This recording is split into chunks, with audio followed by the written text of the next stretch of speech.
Hello friends, welcome to target and goal. Friends, आज का अपना टॉपिक रहेगा जनप्रतिनिधित्व। इसके पहले वाले टॉपिक में हमने यूपी स्पेशल की कुछ चीज़ें पढ़ी थी और हमने प्रश्न भी देखे थे कि एग्जाम में कौन कौन से प्रश्न आए थे। अब देखिए, अपना जो भारत है पूरा, तो भारत में दो तरह की पूरी व्यवस्था हो रही है। एक तो केंद्र की हो रही है और एक राज्य की हो रही है। तो इसमें से जो भारत का संविधान है, आप जानते हैं कि 22 भागों में बटा है। तो 22 भागों में से भाग 5 जो है इसका, वो संघ की व्यवस्था करता है। भाग 5 क्या करता है कि संघ का जो शासन है वो कैसे चलेगा, इसके बारे में बताता है। और भाग 6 जो है वो बताता है कि राज्यों का जो शासन है वो कैसे चलेगा। तो राज्य जो हैं, आप जानते हैं कि वर्तमान में 28 राज्य हैं भारत में और 8 केंद्र शासित प्रदेश हैं। ठीक है, चूंकि देखिए, इसके अब जब तक जम्मू कश्मीर राज्य था तब तक 29 राज्य और 7 केंद्र शासित प्रदेश हुआ करते थे। लेकिन हुआ क्या, आप जानते हैं कि 6 अगस्त 2019 को एक राष्ट्रपति द्वारा एक पत्र के माध्यम से, यह कहें कि एक आदेश के माध्यम से केंद्र शासित प्रदेश बनाने के लिए जम्मू कश्मीर को क्या किया गया कि 370 एक जो धारा थी, अनुच्छेद 370 था, इसके भाग 1 को छोड़ के बाकी भाग इसके निरस्त कर दिए गए थे। तो इसलिए क्या हुआ कि जो जम्मू कश्मीर है उसको 2 भागों में बांटने में आसानी हो गई। और इसके बाद में 31 अक्टूबर 2019 को क्या किया गया कि इसे 2 भागों में बांट दिया गया। मतलब कि जम्मू कश्मीर को 2 केंद्र शासित प्रदेश जम्मू कश्मीर और लद्दाख में क्या किया गया था कि बांट दिया गया था। तो इस प्रकार से वर्तमान में 28 राज्य और 8 केंद्र शासित प्रदेश। क्यों, ये तो न हो जाने चाहिए क्योंकि 7 थे। तो देखिए क्या किया गया कि जो दमन द्वीप और दादर नगर हवेली है, तो दमन द्वीप और दादर नगर हवेली को मिला के एक कर दिया गया। कैसे, अगर मान लीजिए पुरानी व्यवस्था को हम देखें तो 28 और 9 होना चाहिए, लेकिन क्या किया गया कि दादर नगर हवेली और दमन द्वीप को चूंकि एक साथ मिला दिया गया, इसलिए ये 9 की जगह कितने हो गए, 8 हो गए। तो वर्तमान की जो व्यवस्था है उसमें से 8 अपने प्रदेश हैं, राज्य हैं, और 28 यहाँ पर राज्य हैं और 8 जो हैं वो केंद्र शासित प्रदेश हैं। तो इसी में से जो राज्य है, देखिए तो राज्य की व्यवस्थाएं कैसी चलती हैं। केंद्र में हमने देखा था कि जो संसद है, संसद बनती है 3 चीज़ों से। वहाँ पर क्या था, लोकसभा था, राज्यसभा था और वहाँ पर क्या था कि राष्ट्रपति था।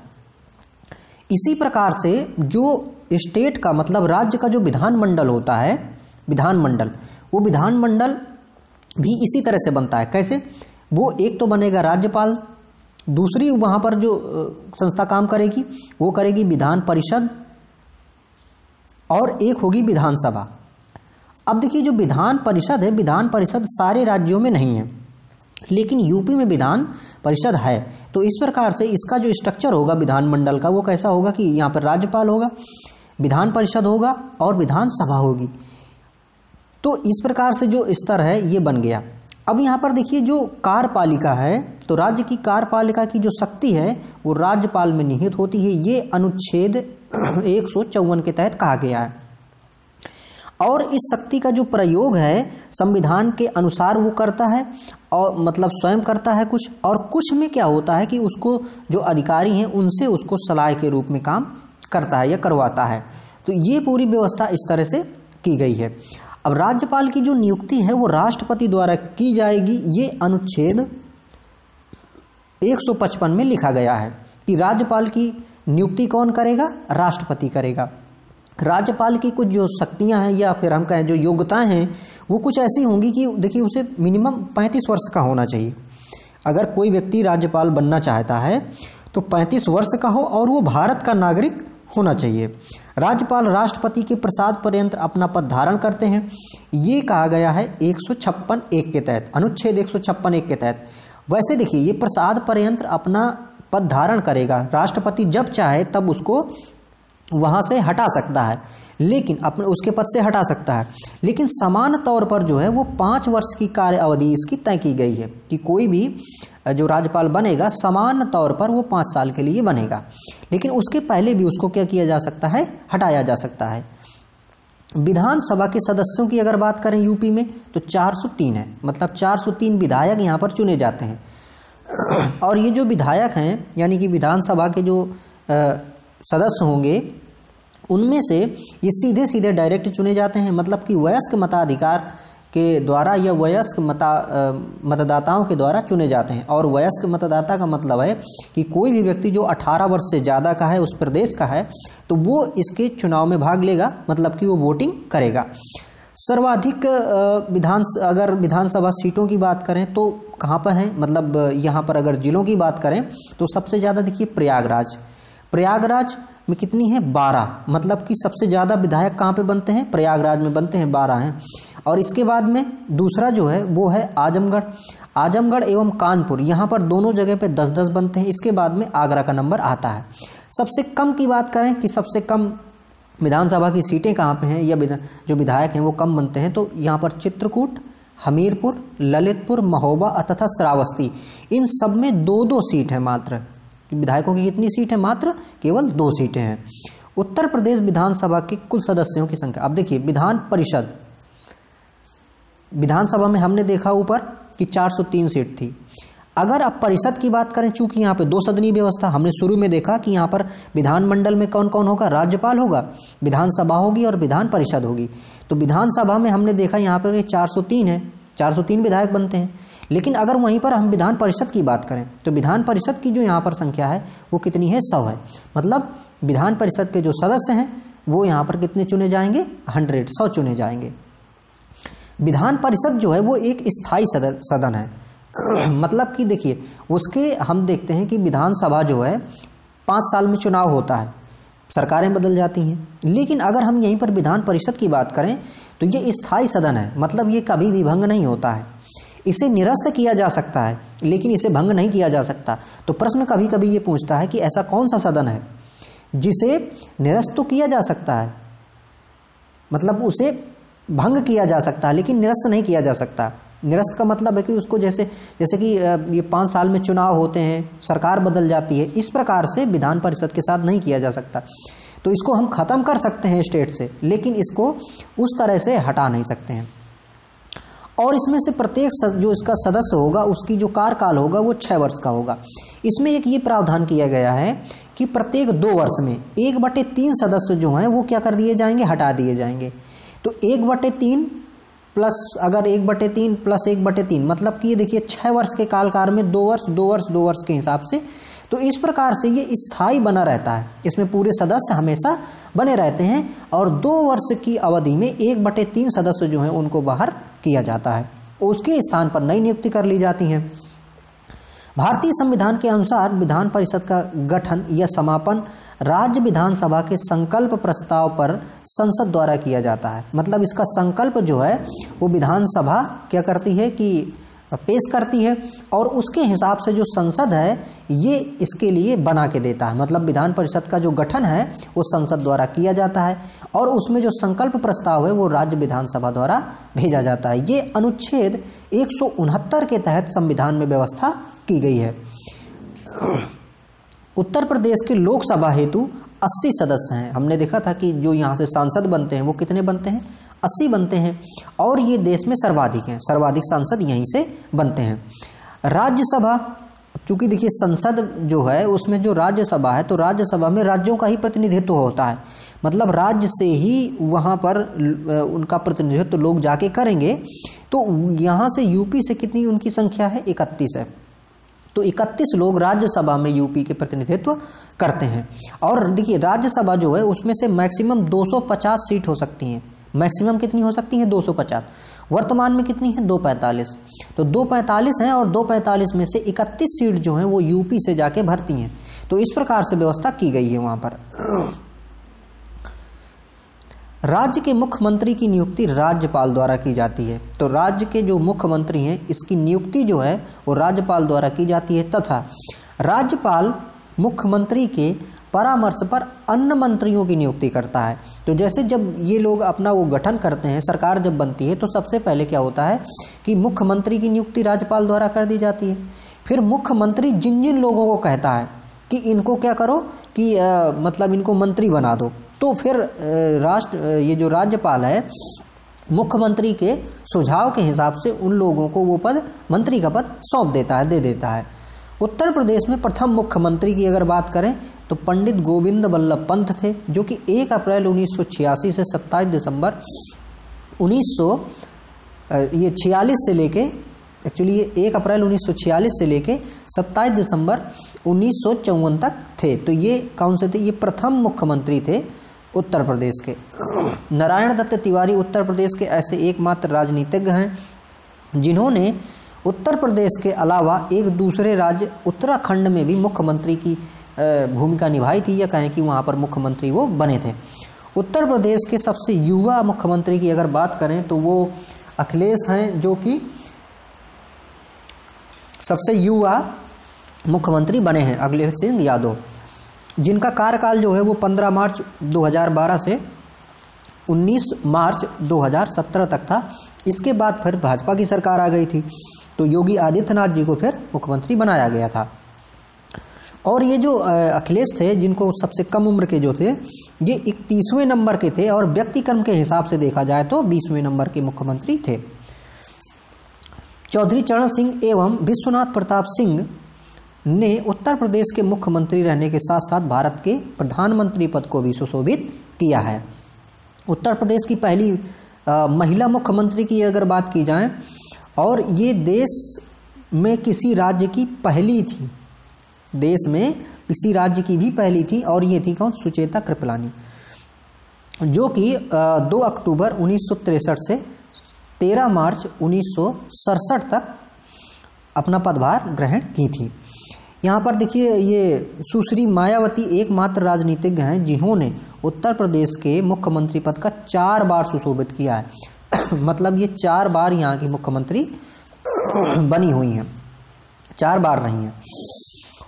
जवाहरलाल नेहरू, लाल बहादुर शास्त्री, इंदिरा गांधी, चौधरी चरण सिंह, राजीव गांधी, विश्वनाथ प्रताप सिंह, चंद्रशेखर एवं अटल बिहारी वाजपेयी उत्तर प्रदेश के ऐसे राजनीतिज्ञ हैं जो भारत के प्रधानमंत्री रहे। प्रधानमंत्री नरेंद्र मोदी जो हैं, ये आप जानते हैं कि अपने दूसरे कार्यकाल में वाराणसी से सांसद हैं, यहाँ का ये प्रतिनिधित्व कर रहे हैं। और उत्तर प्रदेश की राज्यपाल जो हैं, अगर प्रथम राज्यपाल की बात करें तो यहाँ पर देखिए, जो कि महिला राज्यपाल भी थी, भारत की प्रथम महिला राज्यपाल जो थी वो कौन थी? सरोजनी नायडू, जिनका कार्यकाल जो है वो 15 अगस्त 1947 से 2 मार्च 1949 तक रहा है। ये बहुत ही महत्वपूर्ण क्वेश्चन है फ्रेंड्स, ये सीधे सीधे प्रश्न पूछे जाते हैं कि भारत की पहली राज्यपाल कौन थी, महिला राज्यपाल? तो सरोजनी नायडू थी, और ये उत्तर प्रदेश की ही सबसे पहले बनाई गई थी। उत्तर प्रदेश की वर्तमान की अगर स्थिति, जब मैं ये वीडियो रिकॉर्ड कर रहा हूँ तब आनंदीबेन पटेल जो हैं यहाँ की क्या है कि ये राज्यपाल हैं वर्तमान में। उत्तर प्रदेश की प्रथम विधानसभा का गठन, तो देखिए विधानसभा का जो गठन है तो यहाँ कब किया गया? 8 मार्च 1952 को किया गया था। उत्तर प्रदेश विधानसभा के प्रथम अध्यक्ष की अगर बात करें तो कौन से हैं? राजर्षि पुरुषोत्तम टंडन, ये प्रथम क्या है? विधानसभा के अध्यक्ष हैं। और उत्तर प्रदेश के वर्तमान में अगर अध्यक्ष की बात करें तो कौन है? श्री हृदय नारायण दीक्षित, ये 17वीं विधानसभा के क्या हैं? अध्यक्ष हैं। तो इस प्रकार से देखिए, ये जो कंटेंट है, एक एक कंटेंट महत्वपूर्ण है। अगर आप इसको पढ़ेंगे, मेरा विश्वास है आप एग्जाम में बहुत अच्छा करेंगे, इसलिए इसको सिर्फ आप पढ़ें भर ध्यान से। उत्तर प्रदेश के विधान परिषद का गठन, तो विधान परिषद का देखिए जो गठन है, हमने देखा 2 सदनीय व्यवस्था है, विधानसभा और यहाँ पर विधान परिषद। तो विधान परिषद का जो गठन है ये 1937 में किया गया था। देखिए बहुत पहले कर दिया गया था, देश आज़ाद होने के पहले। श्री चंद्रभाल उत्तर प्रदेश विधान परिषद के प्रथम सभापति थे। तो प्रथम सभापति की अगर बात करें विधान परिषद के तो कौन थे? चंद्रभाल, श्री चंद्रभाल। वर्तमान में 17वीं जो विधानसभा है, इसकी जो टाइमिंग है अभी, तो ये महिला सदस्यों की संख्या इसमें कितनी है? 42 है। विधानसभा में अनुसूचित जातियों के लिए आरक्षित सीटों की संख्या, तो इसमें आरक्षित सीटों की अगर बात करें विधानसभा में 403 में, ठीक है, तो 403 में 84 सीट जो है वो एससी कैटेगरी के लिए इसमें से क्या कर दी गई है? रिजर्व कर दी गई हैं। और एसटी कैटेगरी के लिए जो सीट है वो 2 सीट हैं। एसटी कैटेगरी के लिए 2 सीट रिजर्व कर दी गई हैं, एससी के लिए 84, 403 में। उल्लेखनीय है कि विधानसभा चुनाव 2017 के दौरान ओबरा तथा बुद्धि को अनुसूचित जनजातियों के लिए आरक्षित किया गया था। वर्तमान में उत्तर प्रदेश के मुख्य निर्वाचन अधिकारी जो हैं वो हैं अजय कुमार शुक्ल। तो मुख्य निर्वाचन अधिकारी क्या काम करता है कि निर्वाचन का जो काम है वो इसके द्वारा ही किया जाता है। जैसे कि केंद्र में भी मुख्य जो निर्वाचन अधिकारी होते हैं उनके द्वारा किया जाता है, ऐसे राज्य का जो पूरी व्यवस्था है वो इसके द्वारा की जाती है। तो और अगले देखिए टॉपिक के रूप में हम पढ़ेंगे फ्रेंड्स न्याय व्यवस्था। न्याय व्यवस्था जिसमें से हम जानते हैं कि यहाँ पर जैसे सुप्रीम कोर्ट है, हाई कोर्ट है। तो हाई कोर्ट क्या है कि किसी भी राज्य में टॉप पर होता है न्याय व्यवस्था में। तो इसको हम अगले वाले वीडियो में देखेंगे। इस वाले वीडियो में अभी इसमें इतना ही, और हम इसके साथ में देखिए कुछ प्रश्न देखते हैं। तो देखिए पहला यहाँ पर हम प्रश्न आपके लिए लाए हैं कि विधानसभा के अनुच्छेद 156 में उपबंध है कि राज्यपाल अपने पद ग्रहण की तारीख से 5 वर्ष की अवधि तक पद धारण करेगा। इससे निम्नलिखित में से कौन सा निष्कर्ष निकाल सकते हैं?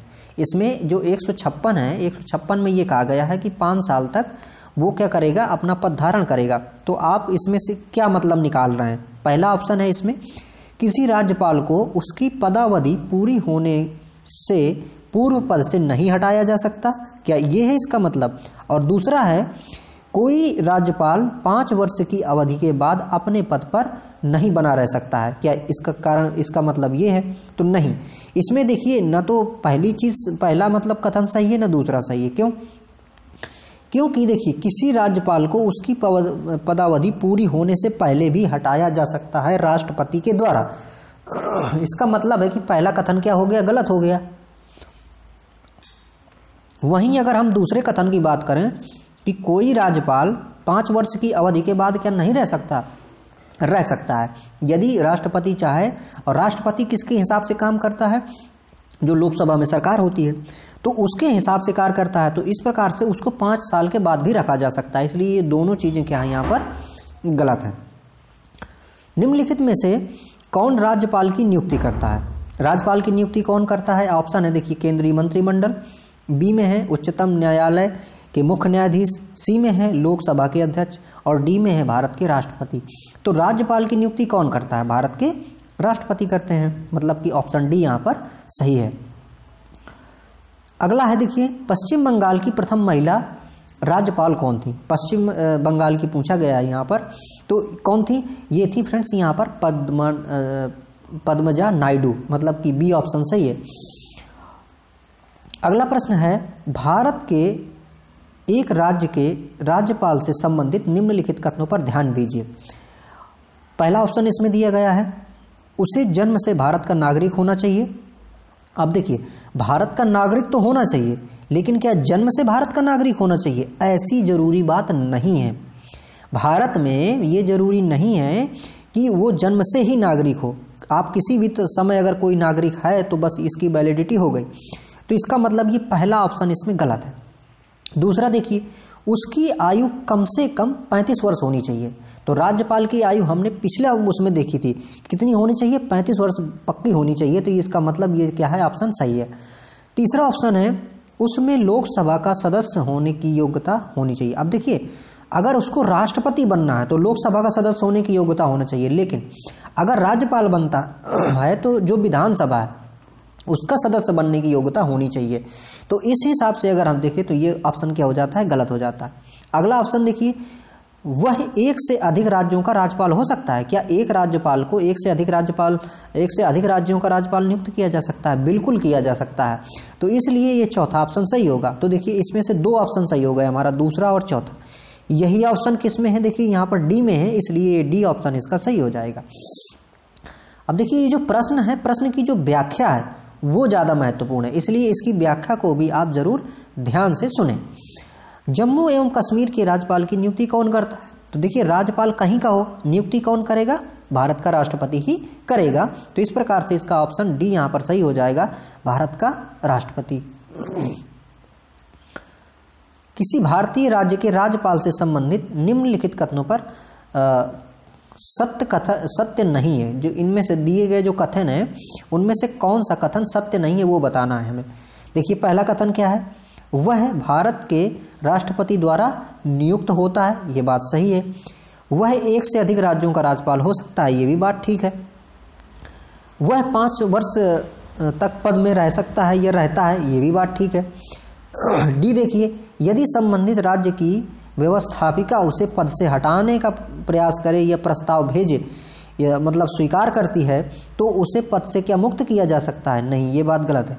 मतलब कि यदि मुख्यमंत्री या फिर जो राज्य में सरकार है अगर वो चाहे कि राज्यपाल को उससे पद से मुक्त कर दे तो वो नहीं कर सकती है। ये जो अधिकार है ये किसके पास है? केंद्र के पास है। केंद्र का मतलब है कि राष्ट्रपति के पास है। तो इसमें यही ऑप्शन गलत था, हमें यही ढूंढना था कि कौन सा ऑप्शन गलत है। तो इसके हिसाब से ये डी ऑप्शन जो है यहाँ पर सही हो जाएगा। अगला देखिए, संविधान के मसौदे में निर्वाचित राज्यपालों के प्रावधानों की मूल योजना को छोड़ दिया गया था, क्योंकि अब देखिए इसमें से क्या है कि इस प्रश्न को समझिए। संविधान के मसौदे में मतलब जब संविधान बनाया जा रहा था तो उस समय उसका जो प्रारूप बनाया जा रहा था उसमें क्या किया गया, मसौदे में निर्वाचित राज्यपालों के प्रावधानों की मूल योजना को छोड़ दिया गया था। मतलब कि उस समय ये नहीं कहा गया था कि जो राज्यपाल है उसका निर्वाचन किस तरह से होगा कि मताधिकार के हिसाब से या फिर कहें कि वयस्क मताधिकार के हिसाब से होगा। सॉरी, ऐसी व्यवस्था नहीं की गई थी। मतलब कि उसे मताधिकार से कोई मतलब नहीं और उसको सीधे वहां से नहीं किया जाएगा। ऐसा क्यों किया गया था? अब देखिए ऐसा क्यों के लिए यहाँ पर अपने पास ऑप्शन दिए हैं। देखिए पहला ऑप्शन क्या है, इसका तात्पर्य होता एक दूसरा निर्वाचन। हाँ, ये बात सही है कि अगर ऐसा होता तो एक निर्वाचन हमें और कराना पड़ता। जैसे मान लीजिए अगर राज्यपाल को मतलब निर्वाचित करना होता तो सारी जनता फिर से वोट डालती, तो सारी जनता अगर वोट डालती तो एक निर्वाचन और बढ़ जाता। तो ये बात यहाँ पर क्या है, ठीक है। निर्वाचन प्रमुख राजनीतिक मुद्दों पर लड़ा जाता है, क्या इसलिए राज्यपाल को वहां पर कहा गया कि नहीं निर्वाचित उस ढंग से नहीं होगा? नहीं, ये बात यहाँ पर क्या है, गलत है। तीसरा ऑप्शन देखिए, निर्वाचित राज्यपाल अपने को मुख्यमंत्री से बड़ा मानता, ये भी बात सही है। अगर किसी को मान लीजिए व्यक्तियों ने चुना है तो वो क्या कहता कि मुझे तो व्यक्तियों ने चुना है, तो जो मुख्यमंत्री है उसकी बात वो नहीं मानता। लेकिन अभी हम जानते हैं कि मुख्यमंत्री मतलब कि जो मंत्री परिषद है अंदर का, उसके तहत ये काम करता है, उसके सुझाव के हिसाब से काम करता है। तब वो सुझाव के हिसाब से काम नहीं करता, कहता कि मुझे तो सीधे सीधे लोगों ने चुना है। तो ये बात यहाँ पर क्या है, सही है। अगला देखिए ऑप्शन दिया है कि राज्यपाल को संसदीय प्रणाली के अधीन ही कार्य करना था। ये भी बात यहाँ पर सही है, क्योंकि जो राज्यपाल है उसको संसदीय प्रणाली के अधीन ही काम करना है, इसलिए राज्यपाल का जो है वो चुनाव की आवश्यकता नहीं थी। तो फ्रेंड्स इस प्रकार से देखिए पहला, तीसरा और चौथा ये जो ऑप्शन होगा जिसमें से वही सही होगा। यहाँ पर देखिए सी में है तो ये सी सही होगा। इनके देखिए जो क्वेश्चन है इनका स्टैंडर्ड थोड़ा ज़्यादा है, लेकिन ये इसलिए लाए गए हैं क्योंकि अगर ये अगर व्याख्या सुनेंगे ना आप तो जो प्रश्न आएंगे आप उनको आसानी से हल कर लेंगे। मुख्यमंत्री से संबंधित निम्नलिखित कथनों पर कौन सा सही नहीं है? तो देखिए जो मुख्यमंत्री है उससे संबंधित कौन सा कथन इनमें से सही नहीं है? देखिए पहला कथन है वह साधारणतः राज्यपाल द्वारा चयनित किया जाता है। तो अब देखिए यहाँ पर अगर हम देखें तो चयनित नहीं किया जाता, क्या किया जाता है, नियुक्त किया जाता है। क्या किया जाता है, नियुक्त किया जाता है। ऐसा नहीं है कि किसी व्यक्ति का यहाँ पर वो चयन कर ले और चयन करके उसको बना दे, ऐसा नहीं है संभव। तो ये चयनित नहीं किया जाता, नियुक्त किया जाता है, इसलिए पहला ऑप्शन ही गलत है और हमें असत्य मतलब ढूंढना था, यही ढूंढना था कि कौन सा सही नहीं है। बाकी यहाँ के 3 ऑप्शन सही होंगे, जिसमें से देखिए है कि वह राज्यपाल द्वारा औपचारिक नियुक्ति पाता है, ये सही है। औपचारिक इसलिए कहा गया है क्योंकि वो देखिए चूंकि वो चुनाव जीत के ही आता है और उसको अपने दल का नेता घोषित करते हैं लोग, इसलिए वो औपचारिकता ही होती है। अगर कोई व्यक्ति ये कहे कि मेरा मतलब वहाँ पर सबसे ज़्यादा प्रतिनिधित्व है, सबसे ज़्यादा विधायक हैं, तो वो ऐसा नहीं मतलब कर सकता है राज्यपाल की नहीं उसको हटा के दूसरे को ला दे। अगर तुरंत लाएगा भी तो वो अपना विश्वास मत रखेगा कि भाई मेरा सबसे ज़्यादा वोटिंग है या सबसे ज़्यादा मेरे पास विधायक है, तो फिर वो जीतेगा फिर बाद में। तो इसलिए वो एक प्रकार से औपचारिक नियुक्ति ही होती है। अगला ऑप्शन है देखिए वह विधानसभा में बहुमत दल के सदस्यों द्वारा चुना, ये देखिए बहुमत दल के सदस्यों द्वारा चुना जाता है। तो जो बहुमत दल होता है उसको अपना नेता चुनता है, तभी वो उसको मुख्यमंत्री नियुक्त किया जाता है राज्यपाल के द्वारा। उसका पद पर बना रहना बहुत से कारकों पर निर्भर करता है। बहुत से कारक, जैसे अगर मान लीजिए उसका वहाँ पर बहुमत ही खो जाए या फिर अन्य कारण हो जाए, तो कई कारकों पर उसका पद पे रहना वो करता है, इसलिए ये भी बात यहाँ पर सही है। अगला है देखिए, राज्यपाल के वेतन और भत्ते दिए जाते हैं, कहाँ से दिए जाते हैं? ऑप्शन एक है consolidated fund of state, consolidated fund of India, contingency fund of state से, या फिर डी ऑप्शन यहाँ पर दिया है ए और बी दोनों से। तो देखिए, जो कंसोलिडेटेड फंड ऑफ स्टेट होता है मतलब कि राज्य की संचित निधि, तो राज्य की संचित निधि से ही राज्यपाल को वेतन दिया जाता है, जिसको कंसोलिडेटेड फंड ऑफ स्टेट के नाम से जानते हैं। तो राज्यपाल को वहीं से वेतन क्या किया जाता है? दिया जाता है। अगला प्रश्न है, भारतीय संविधान के अनुच्छेदों में से किसी एक के अधीन राज्यपाल राष्ट्रपति के विचार के लिए किसी विधेयक को आरक्षित रख सकता है। इसका मतलब क्या है कि देखिए, जो राज्यपाल है, अब जब भी कोई मान लीजिए कि नियम बनता है, कानून बनता है और राज्य बनाता है उसको, तो जो राज्यपाल है, राज्यपाल की जब साइन के लिए जाएगा तो वो क्या कर सकता है कि उसको आरक्षित रख सकता है राष्ट्रपति को भेजने के लिए। तो ये व्यवस्था की गई है अनुच्छेद 200 के तहत। ये व्यवस्था किसके तहत की गई है? 200 के तहत। राज्यपाल किसके प्रति उत्तरदायी है? राज्यपाल किसके प्रति उत्तरदायी है मतलब वो किसको अपना उत्तरदायित्व देता है? तो ये देता है किसको? राष्ट्रपति को। राष्ट्रपति के प्रति ये उत्तरदायी होता है। भारत में किसी राज्य की राज्यपाल बनने वाली पहली महिला कौन थी? देखिए, ये भी प्रश्न में पूछा गया है, तो आप जानते हैं कौन है? सरोजनी नायडू। सरोजनी नायडू जो कि उत्तर प्रदेश की पहली राज्यपाल बनी थी, जो कि भारत की भी पहली महिला राज्यपाल थी।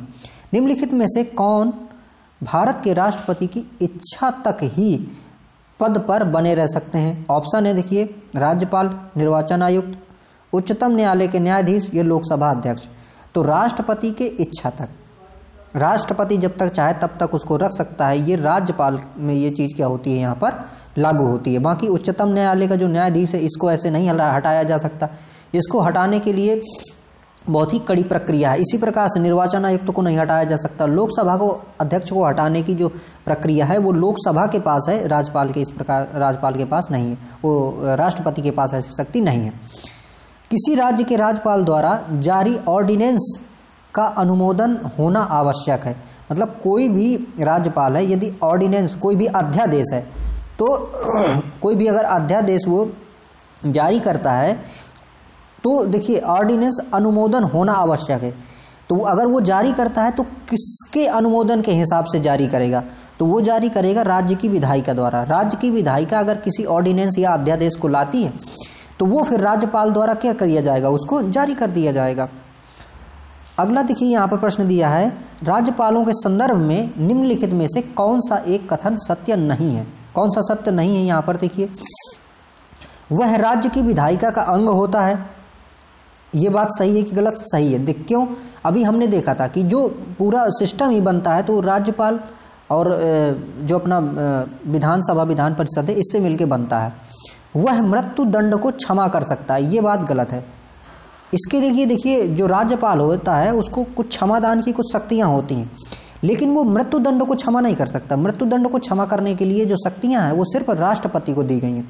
तो यहाँ पर यही ऑप्शन गलत था, हमें सत्य नहीं है यही खोजना था।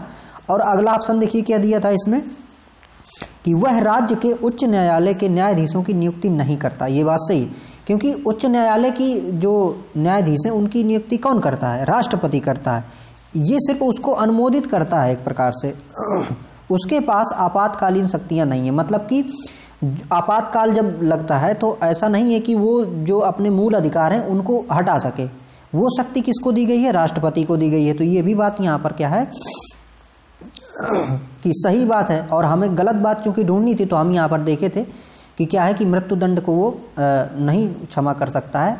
तो इस प्रकार से फ्रेंड्स, आई होप आपको काफ़ी इन्फॉर्मेटिव भी होगा ये, और थोड़ा सा हो सकता है ये प्रश्न आपके लिए टफ लग रहे हों, लेकिन इनकी व्याख्या अगर आप मन से सुने होंगे तो ये आपको बहुत मतलब काम में, एग्जाम में आएगा। तो इस वीडियो में इतना ही। मिलते हैं फ्रेंड्स अगले वीडियो में। अगर ये वीडियो अच्छे लगे तो इनको लाइक करें और बने रहें इस चैनल में। Thank you for watching.